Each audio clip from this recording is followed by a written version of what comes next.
Yan sigilen kunnafoni balan kɛnɛ kan jɔkun kɔnɔ siɲɛ 5 nka tarata o tarata ni Ala ye dugu ɲuman jɛ e ni ne bɛ bɛn kunnafoni balan kɛnɛ kan jɛgɛfɔ ɲɛmaaso ka yamaruya kɔnɔ wari da sɛbɛkɔrɔ yugubalen bɛ bi sɔgɔmaden na nɛgɛ kɛrɛfɛjuru bɛ Mamutu Kamara bolo a ka kalanden sigilen bɛ a bɛ ka baara kɛcogo yira a la n'o ye Tɛnɛnba Jakite ye e ni ne sɛbɛnfura a kɛmɛ ka an sɛbɛkɔrɔ wasa bi mɔgɔ dɔrɔn min ye Mali kunkanko ye ka taa bila diɲɛ yɛrɛ lombo lanbalen don an tɛ nin bila dakirinda la an bɛ taa Mamutu fan fɛ ale ka fiɲɛ ni bɔ an sekɔrɔ reporter sɛbɛnnikɛla n'o ye la rédaction bɔrɔdɔrɔ Mali ni Faransi a ko mɛn o mɛn min ye kɛnɛ in a bɛ sigi sen kan bɔrɔdɔrɔ sɛbɛnnikɛla ko a ko n'i ye jateminɛ kɛ Mali ale kɛlen don ka jalaki ta ni ka Faransi sɛgɛrɛ bɔrɔdɔrɔ ka sababu kɛ mun ye min ye Faransi ale kɔni kɛmɛ ka Mali sariya caman k'o kan sɔsɔ bɔrɔdɔrɔ min ye i yɛrɛ sago kɛ ni k'o ta ni ka anw sɛgɛrɛ a barata Mali ye jamana min ka yɛrɛma hɔrɔnya b'a bolo hali ni Faransi ye an mara ka tɛmɛ sɛbɛnnikɛla ko a ko nin y'a siɲɛ gale min ye marabaga jugu ye a ka maraden bɔrɔdɔrɔ o ka wele min ye ɲɛseligi naani ka ɲɔgɔn ye soba la min k'o kɔ da ntɛnɛn da a ko nin y'a siɲɛ gale kabini Ala ye diɲɛ da a ko n'i ye ko jateminɛ diɲɛ kɔnɔna la Bakari a misali dɔ bɛ ta Mali kan sɛbɛnnikɛla ko Conseil de sécurité des Nations Unies bɔrɔdɔrɔ min ye kamanagan ye o dugu jɛnbɛ min ye Faransi ye a t'a dɔn a bɛ min kɛ u kɔnɔ guama u ma fɛn gɔni dun Emmanuel Macron Faransi jamanakuntigi bɔrɔdɔrɔ n'a tun b'a dɔn a t'a kɛ a ko an bɛ don min na ko bi Maliden bɛɛ lajɛlen kan ka jɛ ni ka an ka transition ɲɛmaaw dɛmɛ colonel Assimi Goïta bɔrɔdɔrɔ ni ka taa bila ka gouvernement la u ye jagɛlɛya min kɛ u ye cɛfarinya min kɛ u ye ŋanaya min kɛ bɔrɔdɔrɔ k'u tɛ k'a kɛ n'u kelen tɔgɔ ye koyi u bɛ k'a kɛ ni faso Maliba de tɔgɔ ye sɛbɛnnikɛla ko a ko sama bɛ maa min ɲɛ ngomi juru gosi t'i la min ye anw ka jamana ye jamanadenw de ko bi an bɛ Assimi Goïta kɔ jamanadenw de ko bi an b'an ka cɛmancɛ fanga maaw kɔ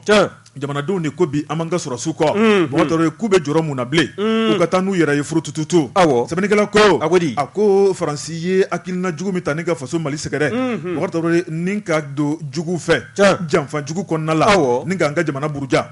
maa minnu ye jadisiw ye maa yɛrɛ bɛ se ka fɔ ko jadisi bin wa Faransikan ŋanamu wari min ye Faransikan namara Faransikan namara Faransikan min kɔni Mali a burujali ye bɔrɔdɔrɔ k'u bolo minɛna bɔrɔ kɔnɔ koyi sɛbɛnnikɛla ko a ko min ye Faransi ye a kamana gannen bɛɛ bɔrɔdɔrɔ Emmanuel Macron a y'a dɔn k'a fɔ ko in kɛra sɛbɛ ye tuma min na a ye wulikajɔ boloda min ye taama ye k'o boloda farafinna jamana dimɔgɔw ni ɲɔgɔn cɛ Senegali masakɛ Macky Sall a y'o bila ni kana colonel Assimi la kuma ɲɔgɔnya hakilina mun b'a bolo ŋaniya mun sirilen b'a bolo ka taa Nations Unies ka kiiritigɛso kan k'u k'a dabila ne m'a fɔ ye kabi don min ye sɛbɛnfura in kalaya ko Macky Sall ne m'a fɔ ye ko Gorgui a n'an b'a ka wariko makara na a ka port nafolo a n'an b'o makara a n'an bɛ ci wɛrɛ la dɛ ko tɛ maa min b'i to sira la ka kansiri bɔ nɛrɛ la siga t'o la dɛ wa ci wɛrɛ in dɛ o de ye Macron ka ci ye Bakari sɛbɛnnikɛla ko a ko Macky Sall nana min na duguduguma la Bakari ko man golofa a ko o fana tɛmɛnen kɔ ka bɔ ye min ye Algérie masakɛ n'o ye Tebboune ye a taara o fana fɛ yen ni ka taa da don Maliko la Mali ye hakilina mun ta ni ka Faransi sɛgɛrɛ o kuma k'a b'a fɔ Tebboune ye a ka kuma Mali ɲɛmaaw fɛ o ka sabali nin ko in a ka se ka bila dɔ sɛbɛnnikɛla ko Tebboune fana a y'a yira k'a fɔ a bɛna kuma Assimi fɛ o kuma min ye Assimi ye a ko Tebboune ma n ka bonya b'i kan Mali ni Algérie sigiɲɔgɔnma ye nka min ye Faransi ko dali ntɛnɛn na a y'aw dabɔ a la a y'aw dabɔ la dɛ jɔn wala a ka kɛ ten sɛbɛnnikɛla ko bɔgɔtɔrɔ Faransi kamana ganna a t'a dɔn bilen a bɛna dɔnsen mun ta wari min kɔni ye Faransi ni Mali ye jɔn de tun b'a dɔn diɲɛ kɔnɔ waati tɛmɛn'o la ko Mali bɛna ta ka Faransi sɛgɛrɛ jɔn de tun b'a dɔn min ye Faransi jamanakuntigi ye a bɛ dɛsɛ ka sunɔgɔ Mali bolo a bɛ dɛsɛ ka dumuni kɛ Mali bolo o kuma k'o de dugu jɛra bi dɛ sɛbɛnnikɛla ko min ye Mali ɲɛmaaw ye o y'a yira k'a fɔ prévu sugu bɛɛ lajɛlen bɛ an bolo Faransi a ye janfa mun ta ka Mali sɛgɛrɛ bɔgɔtɔrɔ nin ko in kɔni k'a bɛ taa ɲɛfɔ de diɲɛ bɛɛ lajɛlen ka se k'a dɔn sɛbɛnnikɛla ko a ko jɔkun tɛmɛnen Mali ministre des affaires étrangères n'o ye Abdoulaye Diop ye ale ni Chine ka lasigiden an ka jamana in kɔnɔ u ye ɲɔgɔn ye u ye jigisigi kuma caman ta bɔgɔtɔrɔ Chinois bɛ se ka Mali dɛmɛ cogo min na Russiw bɛ se ka Mali dɛmɛ cogo min na n'o tɛ min ye Union européenne maaw ye Bakari olu kɔni y'u kantigɛ da yira k'olu ka dɛmɛ bɛ Faransi k'u tɛ bɔ Faransi kɔkɔrɔ ko hali n'a bɛ nkalon kan n'a bɛ nkalon kan nin ko in ka nɔgɔ ko ye Bɔ Jabate Faransi sɔrɔdasi su minnu b'anw bolo yan u photo minnu bɛ yan u ka sɛbɛnfura minnu bɛ yan an ka nin bɛɛ lajɛlen ta k'a da ORTM kɔrɔ olu k'a publier k'a filmer bɛɛ lajɛlen ka bɔ a kalama. Tubabusu hali b'u maralen bɛ glace la o comment ni y'an ye k'an dafa mugu jalan na y'a ɲigin ji m'an da kɔnɔ. Nin ko kɔni ka nɔgɔn n'a tɔ bɛɛ ni tubabu ko k'u tɛ bɔ Faransi kɔ kan anw kan ka taa sira min fɔ o de ye nin. O dɔnnen don o tɔrɔbere sɛbɛnnikɛla ko a ko min kɔni kuma saba ye Bukari o de bɛ ka fɔ maaw fɛ kuma fɔlɔ ye jumɛn ye min kɔni ye Faransi ye ale kɔni kɛn bɛ ka kuma ninnu nkalontigiya Bukari Tarawele o de kuma bɛ Faransi masakɛ da o de kuma bɛ a ka jamanadenw da o y'u taabolo ye o ma tɛmɛ ka bɔ yen Bukari Tarawele min ye kuma filanan ye i b'a ye k'a fɔ Mali ɲɛmaaw y'a jira k'a fɔ an wasalen don sabu jukɔrɔma don dɔ banna maa min kɔni bɛna an dɛmɛ janko an bɛ se ka wasa sɔrɔ min ye kuma sabanan ye Bukari Tarawele o de ye Faransi bɛ ka ko bɛɛ lajɛlen kɛ yaasa nin ko in a ka se ka da kɛrɛfɛ o kuma Bukari a kɛnɛ a kana se ka sigi sen kan a ko min kɔni ye tubabuw ye olu kɔni bɛɛ lajɛlen ka dɛmɛ bɛ Faransi ye nka Rusiw ni Chinois olu ko k'olu tɛ don kurun kɔnɔ nkalon kan Bukari k'u tɛ don kurun kɔnɔ fali fɛn nkalon kan ko Faransi bɛ ka ko kɛ Bukari Tarawele k'u tɛna dɛmɛ nkalon kan o kuma ko n'a bɛ ka Mali buruja ko o tuma min ye Mali ye n'o de ka hakɛ b'a bolo Mali ka tiɲɛ de b'a bolo k'olu bɛ tigɛ tiɲɛtigi kɔ o kuma ka Faransi ale de ye Mali mara ka tɛmɛ o kuma bi ko min ka d'a ye k'a bɛ n'o kɛ Mali la ko tile banna Chinois ko ten Bukari Tarawele Rusiw fana ko ten min ye Poutine ye Poutine kɔni ale ka kanubagaya o tan bɛ ka Mali sɛgɛrɛ kabini waati jan Bukari Tarawele a y'a jira k'a fɔ min kɔni ye Mali ye sa n'an kɔni ye wulikajɔ sabati Bukari Tarawele ni k'o ta k'ale ka jamana sɛgɛrɛ elle ni a seko n'a damayira ye fɛn o fɛn ka Mali dɛmɛ Bukari Tarawele janko ni jagarija kɛnɛ bɛ se ka sigi cogo min na ko tɛna bala ale fan fɛ nin bɛ ban pewu n'Ala sɔnna nin bɛ kɛnɛ Bukari Tarawele ko a mɛn o mɛn Mali k'a bɛ taa Faransi ko da Nations Unies ka kiiritigɛso kan New York Nations Unies jamana kɔnɔ n bɛ fɛn dɔ f'u ye buwa tubabubilen kɛrɛnkɛrɛnyala Faransi tubabubilen an b'a ta baarakɛdenya la Mali in kɔnɔ yan kana siga e kun y'a dɔn ko farafin jamana dɔ bɛna ja gɛlɛya ka Faransi wele Bɔgɔ Jɛnɛle kan diɲɛ seligi naani tɔn b'a kɔnɔna na abada nin y'a daminɛlen Bukari Tarawele min kɔni ye Élysée Bukari u bɛɛ lajɛlen kamana gannen don Bukari k'u kɛlen don k'u bolo ni bulon da kɔnɔ u bɛ k'a kinwo n'u tɛ ɲini k'a tigɛ ka bɔ la Ala ni kamana gan fɛ kunnafoni filɛ nin ye an ye min bɔ reporter kɔnɔ la rédaction u ka sɛbɛnni don Jabate reporter fasirilikɛlaw b'u fo ka fara a wulikajɔ kɛbaaw yɛrɛ bɛɛ lajɛlen kan nin ye n tɛgɛ don ni sɛbɛn bɛ bɔ sɛbɛn minnu k'a ma ko l'indépendant nin ye Musa Bilali Sidibe fulakɛ nin y'a ka fasiri ye fulakɛ ko di Bilali ko min ye Goodluck Jonathan ye dɛ e ko sɔɔni k'an tɛna bâtiment dɔ jɔ ka o bila a tɔgɔ la wa bawo min a ka taama laban ye a bɔra k'o kɛ karido a cunna anw fɛ yan a n'a ka pankuru ka bɛn septembre kalo in tile 4 ma san 2022 wa n'i y'a ta k'a lajɛ a taama in tile 3 taama don a ko a kan ka kuncɛ bi tarata wa n'i y'a lajɛ fana min ye Goodluck Jonathan ye a kɔni a ye nin kɛ gundola taama ye bawo min ye gouvernement jumali ye n'o ye transition ɲɛmaaw ye ka taa se CEDEAO maaw ma nin kulu fila ninnu si ma kɔrɔfɔdi ani kunnafoni ka ɲɛsin Goodluck Jonathan ka nin nali ma wa n'i y'a lajɛ min ye cɛkɔrɔba ye a n'a ka banfula y'a kunkolo la ko taama in a kun ɲɛsin bɛ fɛn min ma kɛrɛnkɛrɛnya la o de ye min ye kɔsada in na anw ka maaw n'o ye transition ɲɛmaaw ye o kun ye hakilina dɔ ta min kɛla sabu ye CEDEAO kun kɛn bɛ ka gɛrɛntɛ min ta ka ɲɛsin faso Maliba ma o ka se ka wuli wa n'i y'a ta k'a lajɛ min ye révision constitutionnelle ye ka taa se min ye anw ka élection n'o ye kalata ye o ko kan ka boloda cogo min na o bolodali fana tɛ taa tɔn min sigili kɔ sen kan n'o ye autorité a fɔ n'i y'a ta k'a lajɛ n'o ye autorité indépendante de gestion des élections ye EJ n'i y'a lajɛ o jɛkulu o maa minnu n'o ye maa 15 ye olu fana sigi furadama o jɛkulu sigi furadama sen kan maa 15 min b'a kɔnɔ min ye colonel Assimi Goïta ye ale de kun kan ka sariya bolo dɔ ta n'o ye décret ye min bɛ olu bila baara la Goodluck Jonathan ko a ka nin tile damadɔ taama kɔnɔna na hali n'a sɔrɔla taama bɛ kuncɛ bi tarata a ko k'ale ka yeta n'a ka faamuyali ye fɛn min ye ko caman bɛ yen olu fɔra transition ɲɛmaaw fɛ ko nka ko sumaya don bɛ a ko don waleyali la ko wa ko n'i y'a ta k'a lajɛ ko maa b'i yɛrɛ ɲininka yalima kalata transition ɲɛmaaw y'a jira k'a fɔ ko kalata min bɛna kɛ faso Maliba kɔnɔna na k'a bɛna kɛ ka bɛn n'a waati kofɔlen ye wa ɲininkali bɔn bɛ ka kɛ wa n'i ye ko in ta k'a lajɛ n'i ye Goodluck Jonathan ka wulikajɔ lajɛ a ka bɔli laban anw ka jamana kɔnɔ kalo 2 bɔ ɲɔgɔn ko bawo min ye juillet kalo tile 21 ka taa se 2023 ma san 2022 a ye bɔli kɛ anw ka jamana kɔnɔna na o senfɛ fana i b'a ye k'a fɔ jɛkulu dɔ fana sigila sen kan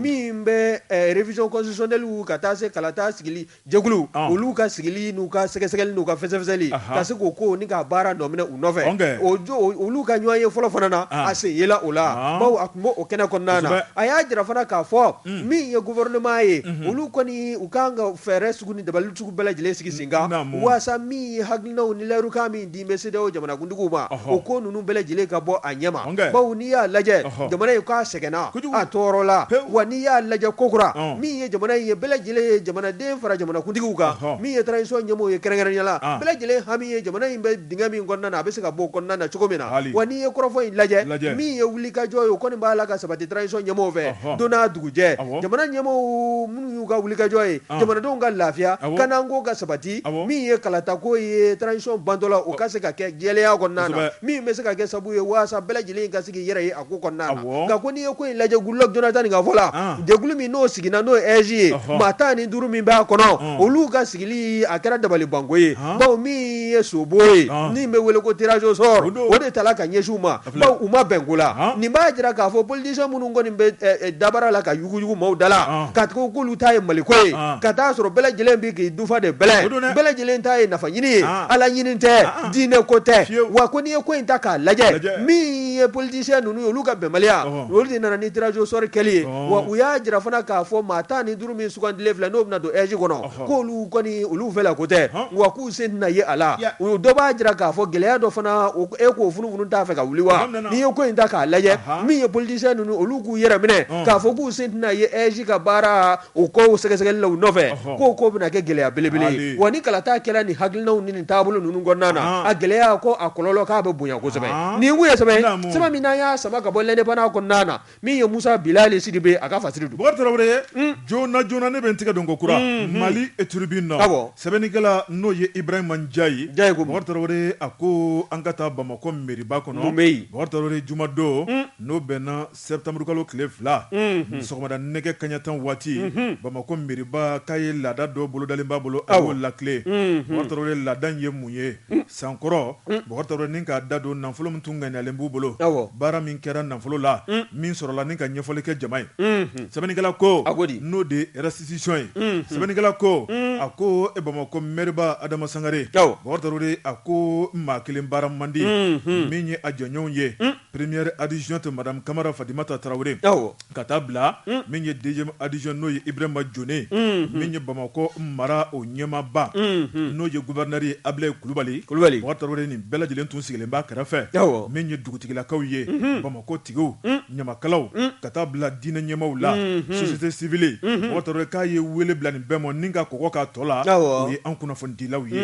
Bokari Tarawele e tigɛ ɲɔgɔn wɔɔrɔ ɲɔgɔn ko fara ka ca a ye na mairie a ye hakilina minnu ta san 2021 mun ni mun kɛra a kana lamɛn hali ni an bɛ 2022 o laban na k'u mana mɛn cogo cogo Bokari Tarawele k'a ka fisa ni a ma kɛ ye sɛbɛnnikɛla ko a ko jamana a bɛ dabolo min na an bɛ don min na ko bi o dogolen tɛ maa la gɛlɛya o bɛ diɲɛ bɛɛ lajɛlen kan nka fiɲɛ ma wuli bɛɛ lajɛlen bolo b'i kunna minɛ na Mali gɛlɛya o dogolen tɛ maa la Mali kalaya o dogolen tɛ maa la nka Ala mana fɛn natigɛ jɔnni waati o waati o tuma k'i bɛ baara kɛ ka bɛn ni o ye sɛbɛnnikɛla ko 2021 Bamakɔ maire-ba Adama Sangare a y'i da don a la a y'a jira k'a fɔ mairie ye nafolo min ŋaniya n'o de ye budget ye o tun ka mɛn ka wari min boloda o de ye miliyari 78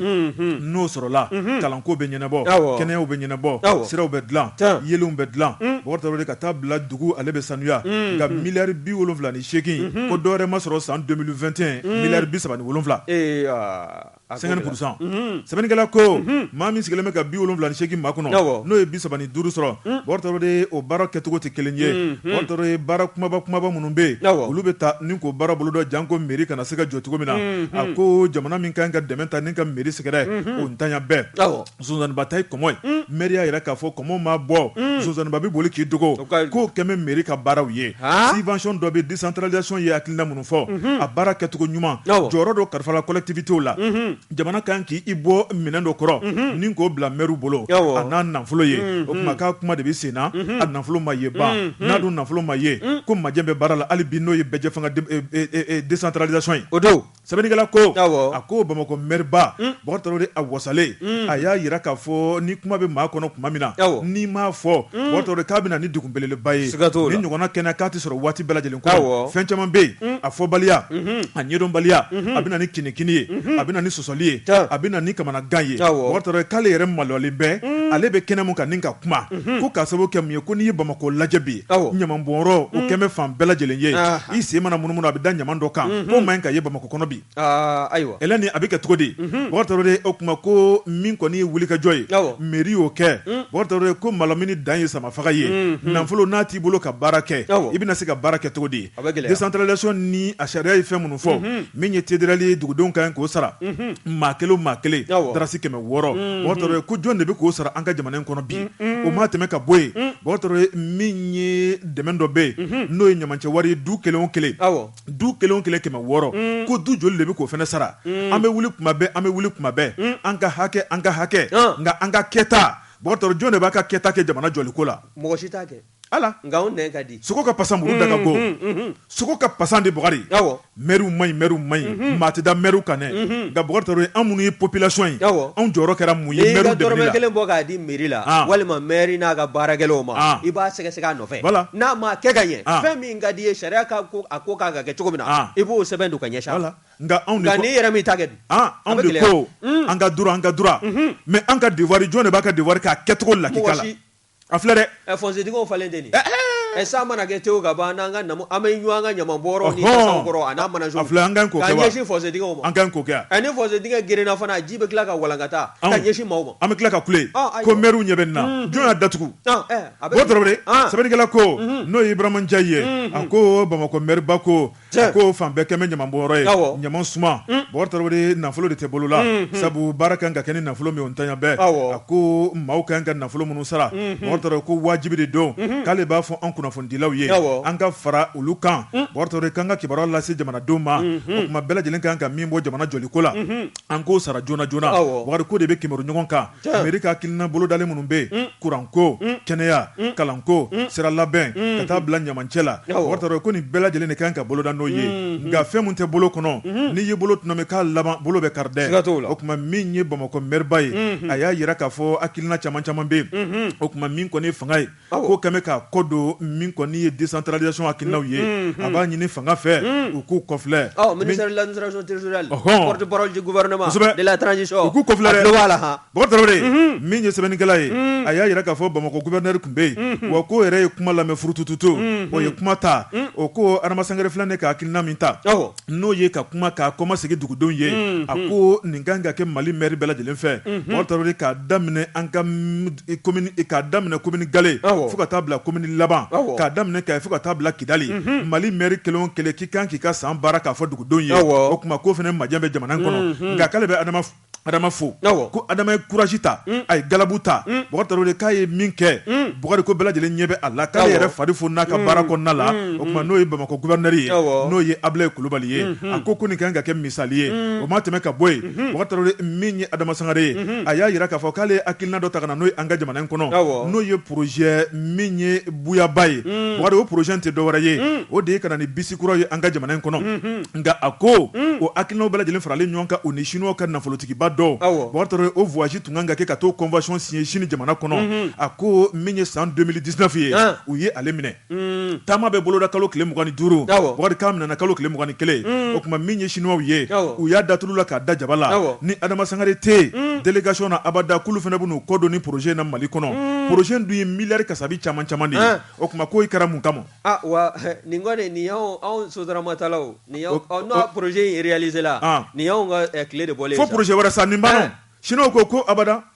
ko Mali kelen tɛ jamana ye ko ni an y'an ban ka taa nɔfɛ Konowari tun b'a nɔfɛ u y'a di Konowari ma ani Laginɛ i ye jamana in ko ye sa wa voilà Bɔkari Tarawele sɛbɛnnikɛla ko a ko min kɔni ye bɛnsɛnkɔniya ye min ye ɲɔgɔn dɛmɛbaliya ye a ko de bɛ faso Maliba kɔnɔna la n'o tɛ maa min bɛ n'o ye Bamakɔ maire ba ye a dɔnnen bɛ jɔyɔrɔ min b'a bolo jɔyɔrɔncinin tɛ ka taa projet ka taa convention signer jamana tɔgɔ la ka na ni nafasɔrɔ sira ye jamana kɔnɔna la mun na ka bɛlɛ k'o ɲimi ɲɔgɔn na ni k'o minɛ ka bɔ jamana ka hɛrɛ kɔrɔ dabɔnkama don wa walma bina ni hɛrɛ mun ye o de mandi dɔw ye wa wɔtɔrɔ jamana bina yɛlɛma ka kɛ jamana moderne o de mandi dɔw ye wa wɔtɔrɔ ko nin kɛra gɛlɛya belebeleba ye dɔw fana bɛ fɛ an ka to nin cogo na sɛbɛnnikɛla ko a ko min ye ni projet in tiɲɛni ka ɲɛsin Bamako ma a ma kɛ adama ye dɛ a kɛra malidenw de ye sabu min y'an ka jamana kɔnɔ ale tun bɛ kɔ adama ye hakilina ɲuman min ta k'a bɛna jamana dilan k'a jɔ dɔw de ma sɔn k'a tɛ kɛ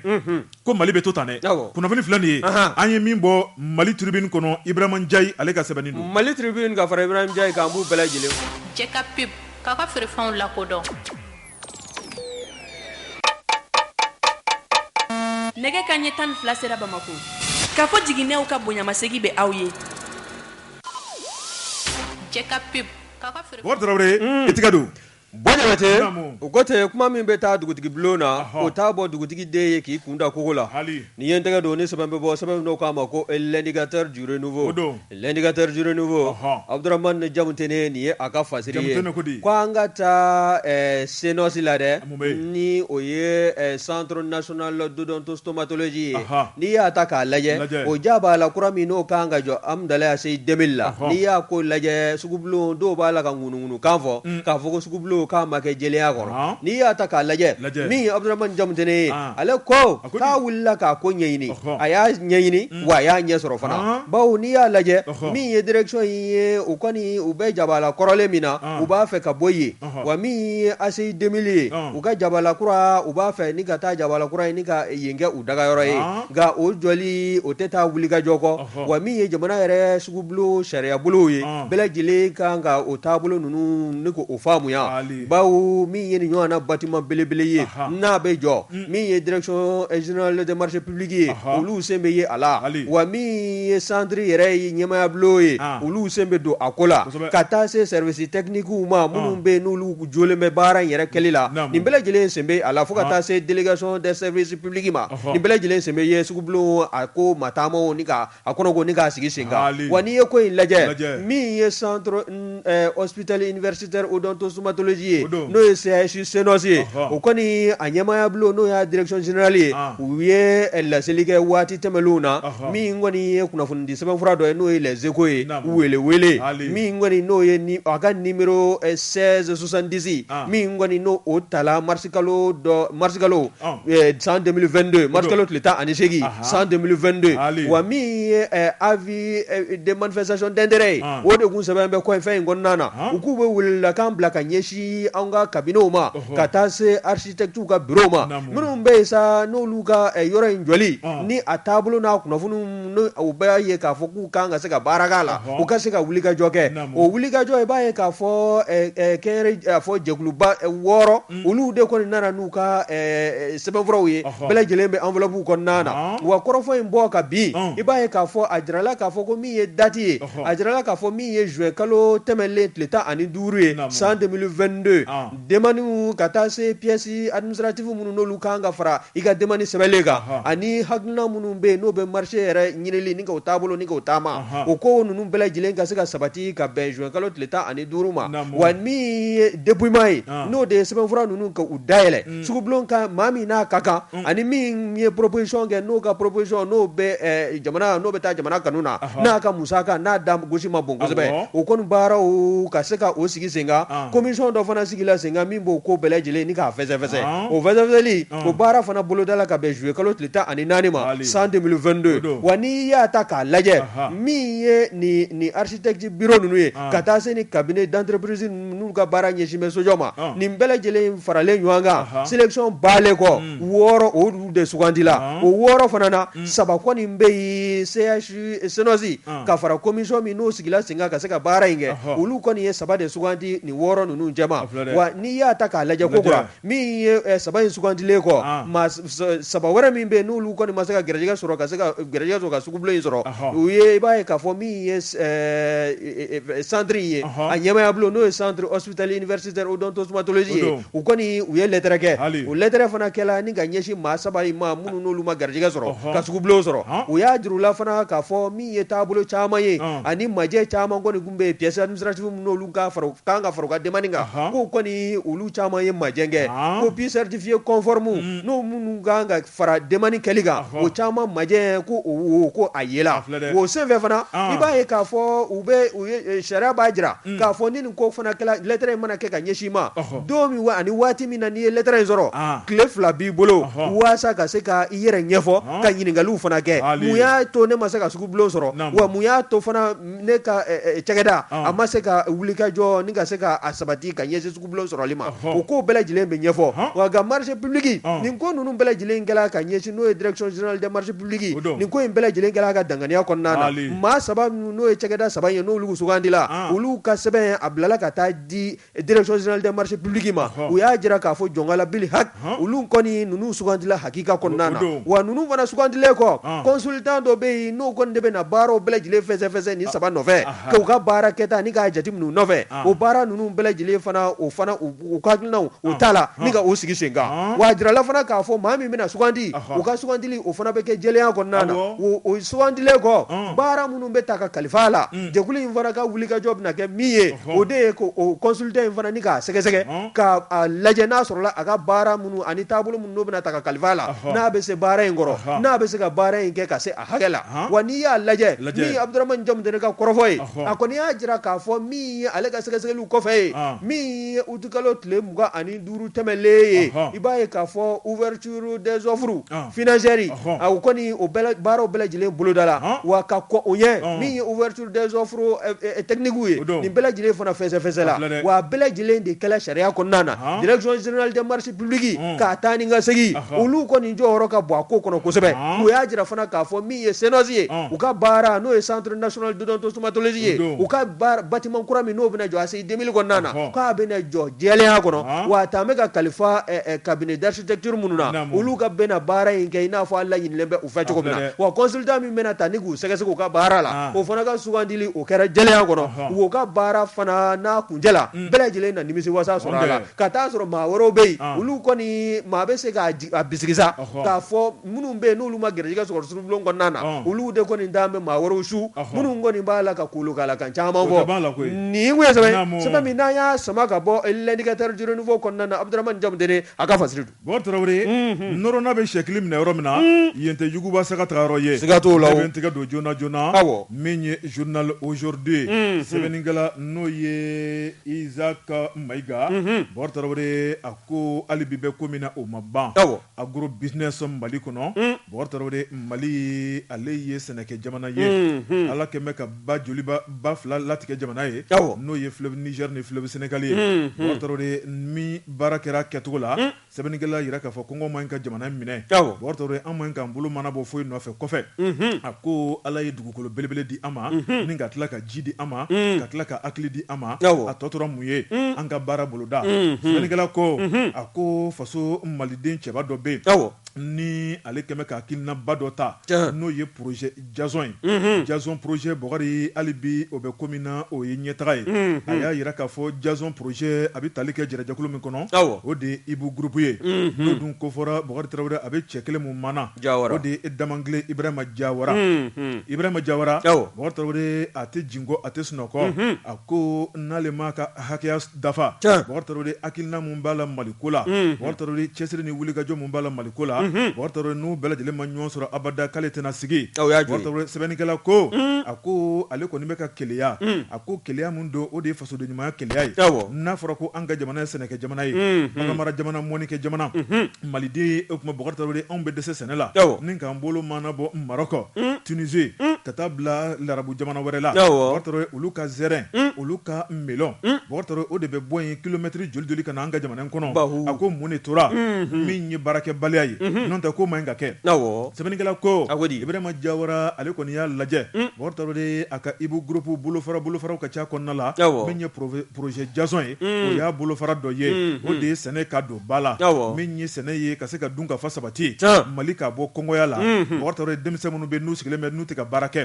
u bolo bɛ se ka don baara la cogo min na janko minnu ye kalan kɛ ka ɲɛsin sɛnɛkɛ ma bɔgɔtɔrɔ bɛɛ lajɛlen k'i niyɔrɔ sɔrɔ Maliko la Ibrahima Jawara Damangile bɔgɔtɔrɔ a ye hakilina dɔ ta ni ka taa sɛgɛsɛgɛ min ye kilomɛtiri 20 ani Bamakɔ cɛ n'o ye Sala ye a bɛ Kulukoro ale marabolo la min ye projet in bɔgɔtɔrɔ a taara lajɛ ye o tuma n'a sɔrɔ a ko in a bɛna se ka kɛ ka ɲɛ cogo min na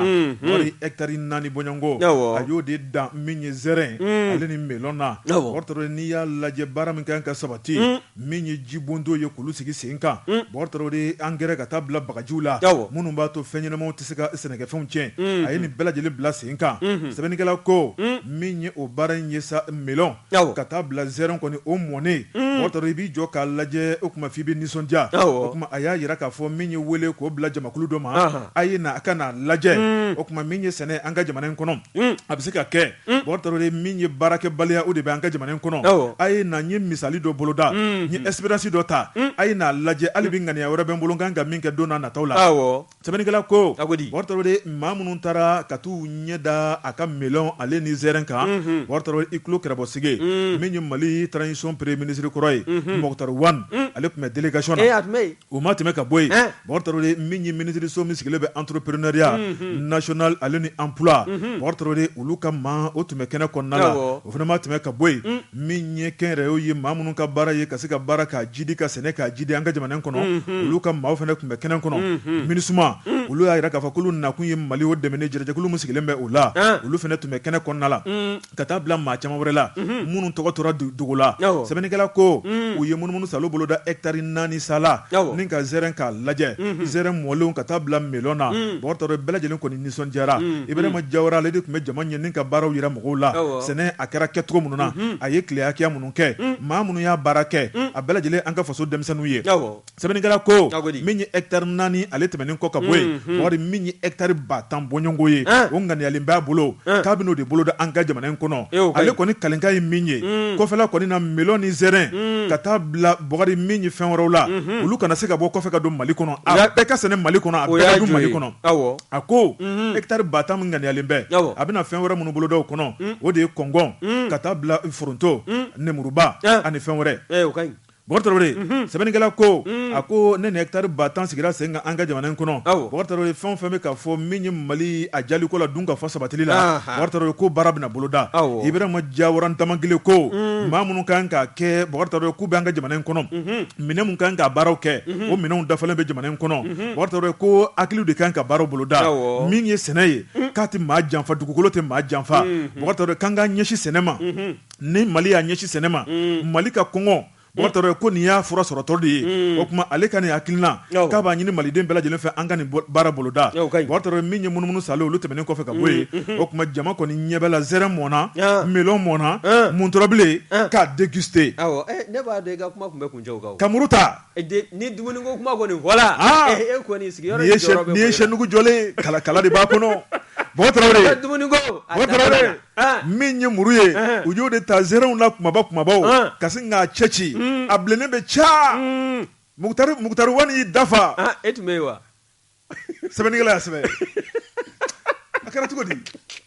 an ka taa o man di yɛrɛ an ka taa bɔgɔtɔrɔ i ka dumuni ko de ye problème Mokhtar Wane y'a dafa a ko jɔnko Ala Ibrahima Jawara y'i ka zɛrɛn ka di MINUSMA u ka représentant y'a dafa a ko Jawara an yɛrɛ bɛ nin zɛrɛn ta ka bɔ Mali kɔnɔ yan ni ka taa n'a ye Congo ka taa n'a ye an ka jamanaw kɔnɔ fɔ l'Amérique bɔgɔtɔrɔ min ye délégation tɔw ye u ko a ye dɔ ta joona k'a bila an ka mobili kɔnɔ melon fana bɛ ten cogo la u ko i ka melon dɛ a ka di hali ni Maroc melon ye wa a da ka di kosɛbɛ ne ye jibatɔ naji min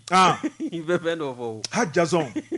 Jawara chef i bɛ zone kɔrɔ chinois kan na ko chef Jawara chef projet Jason kunnafoni filɛ nin ye an ye min bɔ aujourd'hui kɔnɔ Isaac Maïga ale ka sɛbɛnni don Bɔjabate Isaac Maïga ka fara aujourd'hui fasilɛjɛkulu kan an b'u bɛɛ lajɛlen fo hali ni ye n tɛgɛ don ni sɛbɛn bɛ bɔ sɛbɛn minnu k'a ma ko nouvelle horizon ko tosira tɔ k'an ka gwanɛ ne ko docteur Umaru ko a taa bɛ min Buba Fane hali n'a sɔrɔ o bɛ jamana kɔ kan u kun ye kɔrɔfɔ min kɛla sabu ye ni ka u nɔ minɛ n'u taara u kɔsɛmɛ mandat dépôt dilanlen kɔ ka t'u kɔsɛmɛ Bamakɔ kura kasobonba kɔnɔna na ka bɛn ni décembre kalo tile wolonwula dɔ ye san 2021 wa n'i ye ko in ta k'a lajɛ min ye enregistrement audio dɔ ye o kɔni de ye polokotola ni ka réseaux sociaux sanfɛla minɛ o kɔni senfɛ min ye Communicati Touré Progrès Touré e ko a ma wele bila maa kofɔlen ninnu ma wa bawo min ye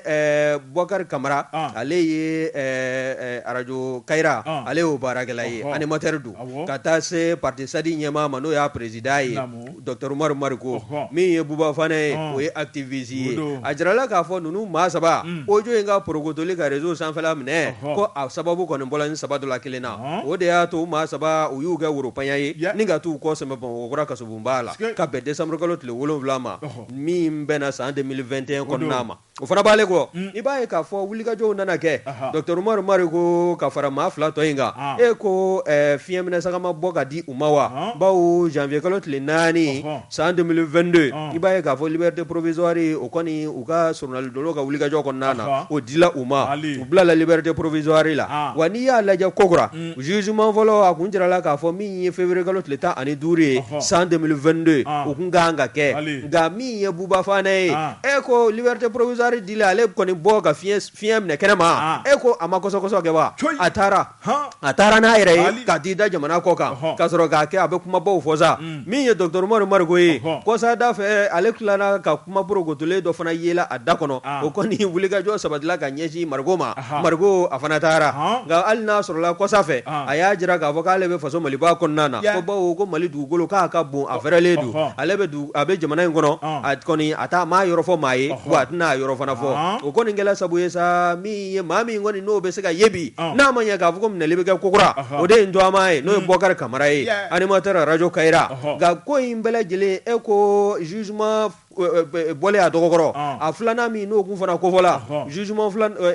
tako filanan o kun bolo d'an bɛ ka bila ni utukalo sale o tile 31 na san 2022 nka min ye ni maa fila ka tunuli ye o kɛmɛ sabu ye jugement kɔni bɔra a dɔgɔkɔrɔ k'a bila décembre kalo nata la o tile 26 san 2022 yalima hali o fana mana se maa ninnu bɛɛ lajɛlen na ye ka fara ɲɔgɔn kan walima zango k'u ka kiiri kɛ wa ɲininkali bɔ bɛ ka kɛ nin kun ye sɛbɛn min n'an y'a sama ka bɔ Nouvelle Horizon kɔnɔna na Demba Konte a ka fasiri don Demba Konte an b'a fɔ ka fara fasiri sɛbɛn kɛbagaw kan bɔtɔre an bɛ taa Mamutu Kamara fan fɛ ale ni Tɛnɛba Jakite ni ka te yaasa ale ni te wasa tew lasamala ɲɔgɔn ni k'an kunja n'o ye i donna te min na wa et flécha tirer flèche jusqu'à dans Bamako mun kɛra et flécha kɛ u m'u ka tombola belebeleba daminɛ Bamakɔ tuguni wa u k'u famana k'a kɛ tiɲɛ mana wuli don kelen a b'a minɛ wulibali n taara n nana dantigɛli wɛrɛ tɛ o la hali ne ko bala cogo bɛ di Bakari ne bɛ n tɛgɛ don joona joona le patriote sɛbɛnnikɛla n'o ye Abdurahamani Baba Kuyate ko Boubacar Traoré a ko diɲɛ gɛlɛyara Boubacar Traoré malisigi gɛlɛyara Boubacar Traoré an bɛ don min na ko bi tajiw sɔngɔ yɛlɛnnen a kɛra sababu ye ni ka dɔɔni fara fɛn bɛɛ lajɛlen kan malo kuma tɛ fɔ Bakari ni ka taa bila kaba dunfɛn wɛrɛw la n'o ye gɔdɔmuso ka nasansigi ye Boubacar Traoré nin bɛɛ lajɛlen de yɛlɛmalen bɛ an bɛ don min na ko bi o tuma min kɔni ye jamana ye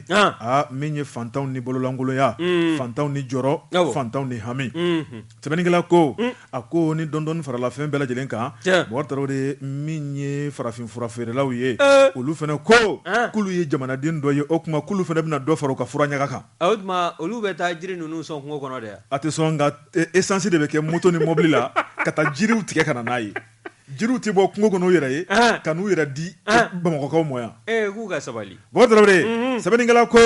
a ko bɛɛ lajɛlen n'i jo i ka taasira fɛ ni transporteurs ye dɔ fara mobiliw passew kan malofeerelaw ye dɔ fara malo kan min ye nafeerelaw ye dɔ fara na kan tulufeerelaw ka taa bila min ye dunfɛn wɛrɛw ye Boubacar Traoré farafin fura Bakari ale y'an ka jiri ye kungo kɔnɔ min ye k'an furakɛ ka bɔ tɔɔrɔ kɔnɔna la i b'a ye k'a fɔ ale kɔni ye wale ye Boubacar Traoré maa caman de bɛ dɛsɛ kɔnɔna la u b'u ɲɛsin farafin fura ma ni ka t'o tobi k'u ko walima ka dɔ min walima Bakari ni ka dɔ bɔn sɛbɛnnikɛla ko a ko maa o maa bɛ yen ko sɔrɔ b'i la kosɛbɛ an ka jamana in kɔnɔ bɛɛ lajɛlen bɛ ɲɛsin tubabu fura ma min ye bana dɔ bɛ yen Boubacar Traoré tubabu fura o tɛ mago fana ɲɛ o la f'i ka taa farafin fura kari ni ka i ko a la koko 1 koko 3 koko 15 koko 60 nin bɛɛ lajɛlen bɛ tali kɛ fura ale mago dilanni kan i laban na kɛ jɛgɛ o la sa dɛ sɛbɛnnikɛla ko tan ni duuru i ta ɲɔgɔnna koyi i tɛ sabali wari tarawele sɛbɛnnikɛla ko a ko n'i ye farafin fura lajɛ wari tarawele an ka jamana in kɔnɔ a bɛ bila dɛsɛ minɛn kɔnɔ maa minnu bɛ yen se t'u ye ka taa dɔgɔtɔrɔso la wari tarawele olu bɛ t'u wasa don farafin fura la nka min ye farafin furabɔlaw fana ko wari tarawele ko ɲinɛ kɛnbulu kɔ a baara ta jamana fana tɛ jɔ olu kɔ koyi bɛɛ n'i jɔyɔrɔ don wari tarawele min ye fura ɲaga fɛn fɛn tun bɛ dɔrɔmɛ 10 u y'o kɛ 20 ye minnu tun bɛ 20 o kɛra 40 ye minnu yɛrɛ tun bɛ kuru kelen 100 o kɛra 200 ye k'u ka sabali ko diɲɛ gɛlɛyara jiri ladɔn o de ye 100 ye i b'a ɲɛdɔn a bɛ dépend jiri ladɔn fana na jiribɔla Bɔgari i bɛ nin bɛɛ ɲɛdɔn i bɛ sɛbɛnnikɛla kɔni tɔgɔ da sɛbɛnni de kan n'o tɛ e bɛ nin bɛɛ ɲɛdɔn e tun bɛ se ka nin bɛɛ fɔ ne wari tarawele sɛbɛnnikɛla ko n'o ye Abdurahmane Baba Kuyate a ko min ye an ka jamana ye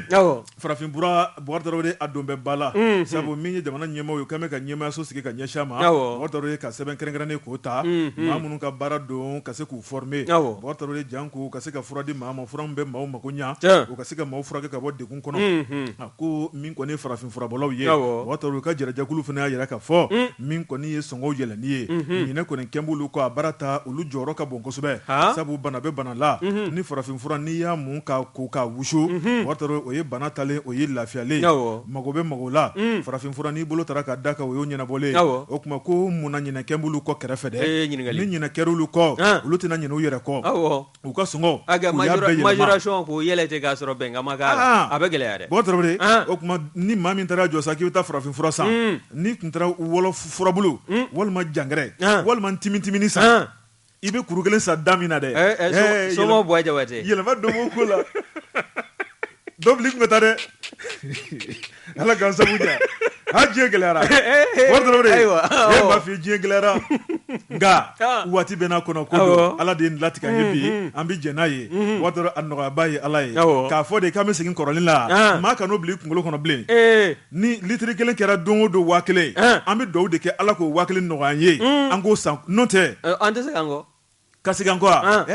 sogokan don a tɛ kɛ bilen m'o f'i ye dɛ ayiwa o kunnafoni filɛ nin ye fana ma ɲi dɛ an ye min bɔ le patriote kɔnɔ Abdurahmane Baba Kuyate ale ka sɛbɛnni don bɔ jabate Abdurahmane Baba Kuyate an b'a a fo ka fara patriote fasojɛkulu kan kosɛbɛ ni ye n tɛgɛ don ni sɛbɛn bɛ bɔ sɛbɛn minnu k'a ma ko les échos les échos Aminata Tera nin ye a ka fasiri ye Aminata ko ni ko kɛn bɛ ka maanifin ganw kamana na bi kɛrɛnkɛrɛnniyala min ye faso wagande kɔnɔna ye e ko k'u tɛ anw ka foroba cakɛda ninnu kɔnɔna ye wa ka sabu kɛ min ye courant jeni cogo jugu ye ka taa se ji lacɛnli ko jugu ma o kɔni ko ni janto ma kɛ nin taabolo ninnu na an ko malikura ko ayi ko yalima k'an tɛ malikura taabolo ka halisa wa bawo n'i y'a ta k'a lajɛ n'i y'a mɛn ko taabolo ka falen min ye jamana marabaaw ye hakilinankuraw ka na nka anw minnu bɛ yen n'anw bɛ baara kɛ ni foroba cakɛda ninnu na ko n'anw ma foroba cakɛda ninnu minɛ i n'a fɔ anw yɛrɛw ta k'a ko k'a bɛ gɛlɛya ko n'i taara an ka service daw la bi o service da jujuli don i bɛ taa sɔrɔ courant kɔni o b'a la ka jeni cogo min na appareil minnu bɛ yen n'olu kɔni kɛn bɛ courant ɲimi mansiw ye olu kɔni bɛ bila f'a da ka taa robinet dayɛlɛ k'a bila ji bɛ surundu bɛɛ lajɛlen ko faso ta don n ta tɛ o kɔni o hakilina in de don bɛ bɛɛ lajɛlen kunkolo la min ye fasirikɛla ye fasirikɛbaa ye n'o ye Aminata Tera ye a ko k'a ye lakɔlimɛtiri dɔ ɲininka n'o ye Sina Ali Dunbiya ye Dunbiya ko ni janto ma kɛ hakilinankolo in k'a caman k'a b'a la ka bɔ an ka lakɔlisow la koyi min ye Sina Ali Dunbiya ye ale yɛrɛ ye lakɔli karamɔgɔ ye anw ka foroba lakɔliso in dɔ la a ko fɔlɔ ko min kun ye éducation civique ye o kalan walanda ko kun bɛ ta ka di lakɔlidenw ma waasa ka nin ɲɔgɔn na hakilinankolo n'a taabolo kolon ka se k'o de ɲɛkɔrɔma tigɛ wa ko bi in na kalan bɛ kɛ lakɔlidenw kunna min ye hakilinan wɛrɛw ye olu de bɛ don u kunkolo la maa min n'a ma kalan kabi an ɲinini k'a jira k'a fɔ forobafɛn a kan ka lakana bɛɛ lajɛlen de kan k'i wasa don a la wa bɛɛ lajɛlen kan ka a minɛ i tɛgɛ fila la i n'a fɔ i yɛrɛ ta waasa maa minnu bɛ fɔ e kɔ olu bɛɛ lajɛlen ka se k'a tɔnɔ bɔ nka ko n'i ye ko in lajɛ n mago tɛ a la n'a fɔra ko nin kɔni ye faso ta ye ka ban bɛɛ lajɛlen b'a buruja bɛɛ lajɛlen b'a kɛ a sago n'a dungɔ ye bawo a nafolo t'a la ka bɔ i kunna ka taa sɔrɔ i bɛ ɲinɛ min kɔ dɛ min ye jamana ye jamana ɲɛmaw olu b'a la ka courant minnu sara nin ye nin bɛɛ lajɛlen kɔni wari de bɛ bɔ nin jamanaden kelenw fana kunna wa n'i y'a lajɛ anw ka dɔrɔmɛ kelen kelen ni fila filaw impôt bɛ o la patente bɛ o la ka taa se taabolo wɛrɛw ma ni nafolo de bɛ fara ɲɔgɔn kan ka o ta ni ka taa courant ninnu ni ka o sara ni o ye ko nka ko ni an bɛɛ lajɛlen man cogo dɔn kɔnɔ min ye nin taabolo ye k'a bɛna kɛ sababu ye ni ka jamana ni k'a dafiri fasoden juguya o kɔni n'o jola an bɛɛ lajɛlen golo la k'a bɛ kɛ sababu ye jamana ye ni k'a lanɔgɔ wa ko n'i y'a lajɛ o service da joli joli to foroba cɛkɛdaw la nɛgɛ kaɲɛ 16 sen dana gosilen kɔ fo ka se 17 ma jumadonyaw fɛ ko i bɛ taa sɔrɔ ventilow kɔni ventilateurs de b'a la ka munumunu ni foroba cɛkɛda ninnu kɔnɔna na mansiw mɛnɛlen don min ye frigo ye o yɛrɛ t'a la ka fa tuguni ka taa sɔrɔ la k'a minɛ nɛgɛ kaɲɛ 17 foroba cɛkɛda kɔnɔna na fo ka taa se dɔgɔkun wɛrɛ ma ntɛnɛn sɔgɔmada nɛgɛ kaɲɛ 7 dana gosilen kɔni sanga 30 ye i b'a sɔrɔ frigo ninnu kɔni de bɛ u b'a la ka courant kɔni ɲimi ka taa sɔrɔ maa t'a kɛrɛfɛ wa tɛ faga climatiseur o ka jugu n'a bɛɛ ye n'i ko service foroba cɛkɛda kɔni ka datugu o da la ka taa so k'o to yen wa fasirikɛla ma ɲinɛ o kɔ koyi a ko min ye climatiseur ye ko hali ni san nana ko hali ni nɛnɛ bɛ yen i b'a sɔrɔ dɔw kɔni de b'a clim ninnu k'a la sa ka sɔrɔ n'u bɔra o bureau kɔnɔ ka taa so ventilo jalanin de bɛ yen ventilo wa fifala kɛ k'i fari digi nɛɛma la ventilo t'a bɛɛ bolo dɛ ka tila ka taa goroma ɲani i ye mɔgɔ ye climatiseur ka d'a ye fɛ service public la a ka so sɛgɛsɛgɛ a bɛ ka profiter i ye kɔrɔfɔ in ye sa wa faso ta don n b'a tiɲɛ cogo min ka di i ye ka taa sɔrɔ i b'a la k'an bɛɛ lajɛlen mako sa bawo faso bɛ wari min bɔ ka don a ko da fɛ an bɛɛ lajɛlen de bɛ tila k'a jitɔn sa awɔ o bɛ kɛ dɛ o siɲɛ joli joli don facture nana e yɛrɛ bɛ dɔ kalama a la facture bɛ na d'i ma a bɛ yɛlɛ i yɛrɛ t'a yɛlɛ kun dɔn a yɛlɛcogo filɛ nin ye aw minnu b'a la k'anw ka wari ɲimi service da ninnu na dɛ aw de b'a la ka kɔlɔlɔ s'an ma siga t'o la nin kun ye saba ye an ye min sama ka bɔ les échos kɔnɔna na an bɛna taa tera a ka fasiri dun Tarawele les échos ka baarakɛlaw fo fasiri sɛbɛnnikɛlaw bɛɛ lajɛlen k'u fɔ k'u waleɲuman dɔn bɛɛ lajɛlen ka fo ala k'an kɛ fasoden ɲuman ye amina yarabi faso jɔli hakilina miiriya ɲuman ala k'o don an kelen kelen bɛɛ lajɛlen kunkolo la ala kana an ta kɛ dalafɔ ye sige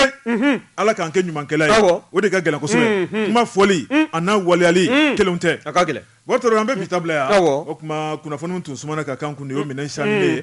Tarawele ni minɛn dun siyani la waleɲuman dɔn barika an b'o ta ni ka bɛɛ lajɛlen sɛgɛrɛ nka baara la waati ani waati ka to ka foliw kɛ Tarawele o b'a ko ja siga t'o la an bɛ taa Kulukɔrɔkaw fɛ yen u ka honorable député Eli Jara ni maire kɔrɔ don fɛn min ma deli ka kɛ Kulukɔrɔ wari a y'o baaraw boloda min ye éclairage public ye ka taa bila feu tricolore la Tarawele goudron min ye dagabana fɛn o fɛn n'a bɛ dugu ɲɛda yɛlɛma Eli Jara ale ka maire waati kɔnɔ a y'o sama ka na n'o ye Kulukɔrɔ kɔnɔ ni ka Kulukɔrɔ kɛ i n'a fɔ ko Bamakɔ wari nin waati la a b'a ka entreprise kunna nin waati la ni ka baara kura boloda o tuma an b'a fɔ a ka fasodenɲumanya baara la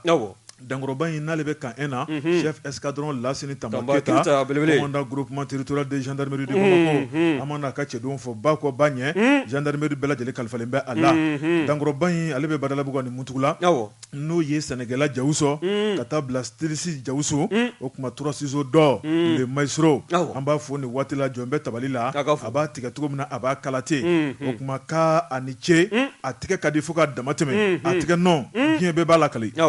Masigikaw fɛ yen min ye entreprise Yusufu Ayidara Elajɔ Yusufu Ayidara an b'a fɔ ka waleɲuman dɔn i ji tɛmɛnen Tarawele a sen yera la o tuma min ye a ka chef d'entreprise n'o ye Dirisa Kulubali Nuwaro an b'a fɔ dantɛ foli mun na o tuma min ye Elaji Mohamed Sako Holding PDG ba an b'a n'a ka cɛdenw fo an bɛ taa Tarawele Philadelphie entrepreneur Musa Ba nin waati la a bɛ congé la jamana in kɔnɔ a nana sɛgɛnnafiɲɛbɔ la Tarawele min ye Musa Ba ye a furumuso ka taa bila a denw na bɛɛ lajɛlen bɛ yan nin waati la a kɔrɔkɛ n'o ye Kaluba ye an b'a fɔ Adiba denw don nin tɛnkunne yɛrɛ filɛ ni radio jɛgɛ fɔlɔ yan radio Fafeke Jaramana min ye bila marabolo la Zendaw ale ye directeur du programme ye an b'a fɔ a n'u ka association dɛmɛtɔn président ba Iya Blancɛ Daw an b'a fɔ dantɛ foli mun na Masigikaw fɛ Dirisa Kone Beyaba ale ye taji feerela ye an b'a fɔ kosɛbɛ Tarawele an bɛ foli ta ni ka honorable Kisima Jariso sɛgɛrɛ Falu Kisima Jariso Bozola Kisima Jariso opérateur économique do Tarawele cabinet dentaire Matu Sangare n'a ɲɛsinnen filɛ radio jɛgɛfɔ ma Dr Ibrahim Kulubali Kojo Dr Ba Dr Sogona an b'u bɛɛ lajɛlen fo dantɛ foli mun na Tarawele min ye transitaire Ali Kuma Kumalan transit ale ɲɛmaaba don min ye foli ye k'a kuncɛ ni maa min ye inspecteur général des eaux et forêts Ousmane Sidibe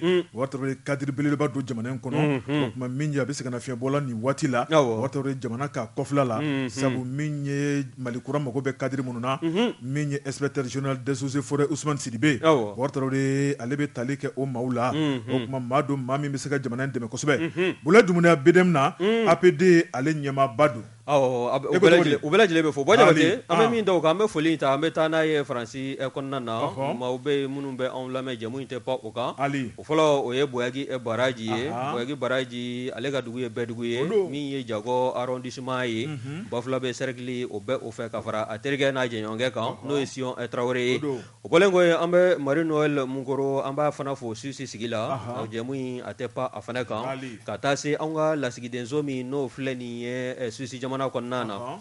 ambassadeur ka ministre conseiller min bɛ yen n'o ye Kulubalikɛ Adama Kulubali ka taa se a furumuso ma Madame Kulubali Jɛnɛba Sakɔ an b'u bɛɛ lajɛlen fo u bɛ jamu in u bɛ a lamɛn min ye pharmacie Kene Santé ye Kati Fuga goudronba in da la o promoteur n'o ye Dirisa Traoré ye an bɛ a fana fo fo ka taa se Kɛnkɛri 2002 PDG ma Adama Dambɛlɛ a n'a ka secrétaire Mohamed Jara an b'u bɛɛ lajɛlen fo min ye boutique électronique de la nation ye Umaru Dia a n'a badenw u bɛ jamu in u b'a lamɛn an b'u fana fo ka taa se Sekina Gawusu Jara n'a furumuso Asan Traoré ma Kalabankɔrɔ Kulubilenni sigi la an b'u bɛɛ lajɛlen fo Mahamudu Dumbuya Imam Mahamudu Diko u ka chauffeur don an bɛ a fana fo fo ka taa se min ye Tijani Sako Alusalam Warmɛ butigitigiw don Kalabankɔrɔ tournant na an b'u bɛɛ lajɛlen fo ka taa se min ye Ankujo Luc Togo a b'a ka bureau ba in kɔnɔ maison des aînés na an b'a fana fo Togola Couture Mesere Togola nin bɛɛ lajɛlen ye Amadu Togola ka wulikajɔ ye Ɲamakɔrɔ Kurani Saraba Bilenba in da la n'a ka parantu an bɛ u fo ka wulikajɔ la fo ka taa se min ye Amara Samakɛ ye